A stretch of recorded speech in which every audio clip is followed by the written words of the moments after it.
Right, what's happening, people, and welcome back to the Joey Knight podcast. I don't know why I'm smiling. I'm happy to be joined by my friend Brian, the true Geordie. Brian, what's happening, mate? Mate, thanks for having us on. Appreciate it. You've just hit the big 5-0. Yep, yeah. Smashed it. Yeah, so some good news to come out of today. Under the 100, it's going to happen.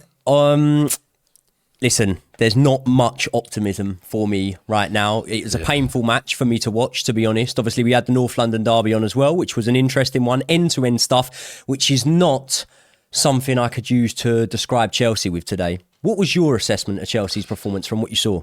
It was predictable, mate. It was a lot like a lot of the other games we've seen from you this season. Yes, you had some good chances. And again, when it felt that Jackson, it didn't happen for him. Some good saves from the keeper. Chilwell had a good chance, one-on-one. These one-on-ones, mate, it's criminal how many of them you guys miss. But my main thing is, it's just, like, we have to accept Aston Villa are a good side, right? They're in the top 6 in terms of the calendar year, and they're constantly threatening, and you can't take your eye off them. But with what we expected at the start of the season from Chelsea at home against Villa, you're thinking these are one of the games that you're going to earmark for you to pick up at least a point, if not all three. And yet, it was just a flat performance. Flat. I think the same pattern emerges every single match with Chelsea at the minute. We start the game, we look very lively. We look like we've got energy early on. We waste a couple of chances. And in the back of my mind, or even in the front of my mind, I'm sort of thinking, well, we really need to take them. Yeah. Because at the moment, like you were saying about when players are going through on goal, right? One thing, whether you think that your side, Newcastle, have underperformed a little bit so far this season or not, one thing is, if Isaac goes through, if Callum Wilson goes through, if most players in that starting 11 for you go through on goal, you're pretty confident it's going in. We could go through on goal 10, 11, 12 times before I'd actually think we'd have any opportunity of even scoring. And that really tells us where we are right now. I think also you look at the underlying numbers, right? The underlying numbers, again, without even looking into them, I know will be really positive from today. But we can't just draw reference to it and go, oh, well, it will come good, because there's something psychological going on there why we can't finish these chances, surely. Yeah, I think, all right, I get the point that you've gone out and bought a lot of good young players, and that's going to work out to some degree. Like, some of those players are going to come good, but unfortunately for the here and the now, like you say with Newcastle, we can hang our hat on a Callum Wilson to grab us a goal even when we're not playing well. With Man United, they've got Bruno Fernandes or Rashford. The teams that are in and around that group of clubs which are hoping to get Champions League football, you can pinpoint those players that you can hang your hat on. With Chelsea, I can't do that. And even a Raheem Sterling, who's been at the top level for a long time, he sums up Chelsea in that he needs 4 or 5 good chances to score a goal. So, and look, it did happen for him against Luton. Luton are the only team Chelsea have beaten this season, and that is like the most obvious banged on 3-pointer you're going to get this season. So, if it doesn't start turning for you soon, that's where you do worry about heads going, about faith in the manager coming into question, and a potential, I said unravelling, but I think unravelling is already happening right now. The expectations of Chelsea fans are unravelling right now to being, God, we hope we can just survive this season and take some positives out of it that we can carry through into next season, because Champions League seems to have gone up in smoke already. And I just don't know how much longer this can carry on for before heads really start going down and you start thinking, are we in a relegation battle here? I mean, you mentioned the manager there. Obviously, I definitely would still put my faith in Pochettino. I think it's very hard for any manager coming in being able to hit the ground running with a side that have so much uncertainty, so much unsettlement in the squad. And I'd be very interested from your point of view to hear your thoughts on how the manager's doing at the moment, because there was a very interesting thing that I looked at. Do you know how many matches it took Graham Potter to lose as Chelsea boss? What? 8. 8 matches. He had 5 wins in those 8 matches. Out of his first 5 matches as Chelsea boss, drew the first, went on to then win the next 4. And I'll tell you what, you can't even level the injuries and the uproar, because Graham Potter came in at a time when the side was settled. Graham Potter came in during an injury crisis, and Graham Potter got the team playing quite well. Now, I'm going to lay it on the table right away and say Graham Potter is not as good a manager as Mauricio Pochettino. And if you want to know my thoughts on the bigger picture of what's going on at the club, definitely keep your eyes peeled onto the Kickoff's YouTube channel, because we do discuss the ownership in a lot more detail. But just in terms of the manager, I've got something for you. Go. I really think that we can't judge Poch from this, and I think it would be really unfair to, because the thing that Poch is coming into is an absolute amalgamation of random players from all over the globe of very young ages that are not certified, that are not confident in their own ability yet, who don't know what their level is really. And so how can anyone else? If you look at what Eddie Howe took over at Newcastle, using my club, he took over a relegation battling side who hadn't won a game in God knows how long. But you know what he did have?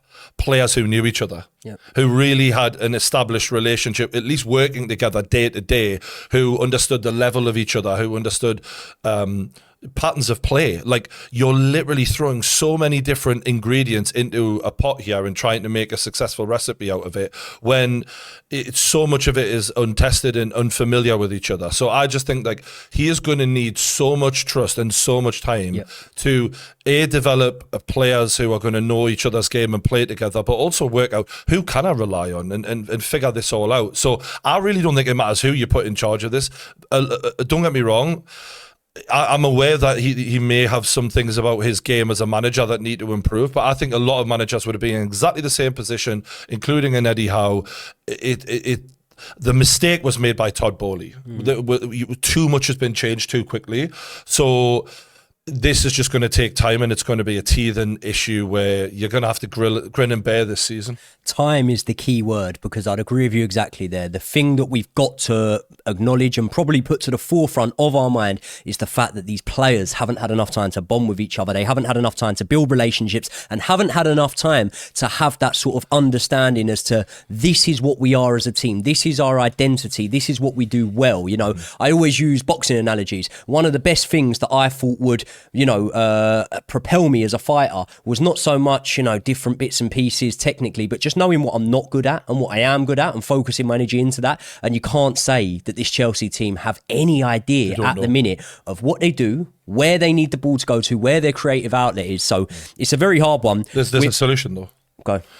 To plaster over some of these issues. It's exactly what Ten Hag has. It's exactly what Eddie Howe has. It's getting a player in who will just guarantee you that if you create a good chance for me, I will score that goal.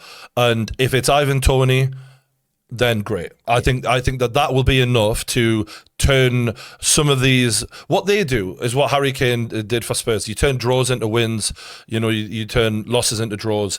That's what you're lacking right now. And this is a classic example of how Todd Bowley and whoever he's appointed have not done the right job in to get guaranteed goals and assist merchants. And I know Nkunku could be that, but he's injured. So, are we going to rely on him solely at the club? Like, there needs to be someone who's going to do that week in, week out. I think Ivan Toney's a brilliant shout. However, what I would say is it begs the question there, is that you as a neutral from the outside looking in without a horse in a race saying that unfortunately for the here and now, Nicholas Jackson isn't the man for Chelsea? Well, that's the sixth game. He scored one goal. And he hasn't just missed, chances. He's missed some absolute sitters. So the thing I will give him is he scored against us in pre-season. I thought, this guy looks rapid. He's making great runs.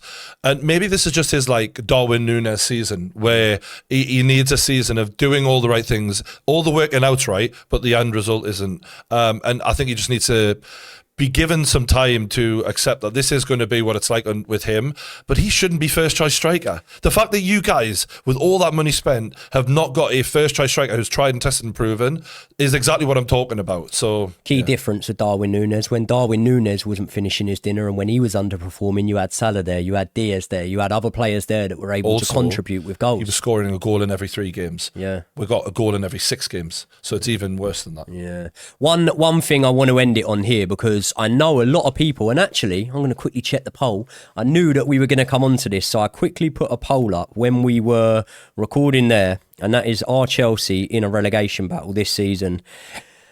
80% of the voters are saying man. yes.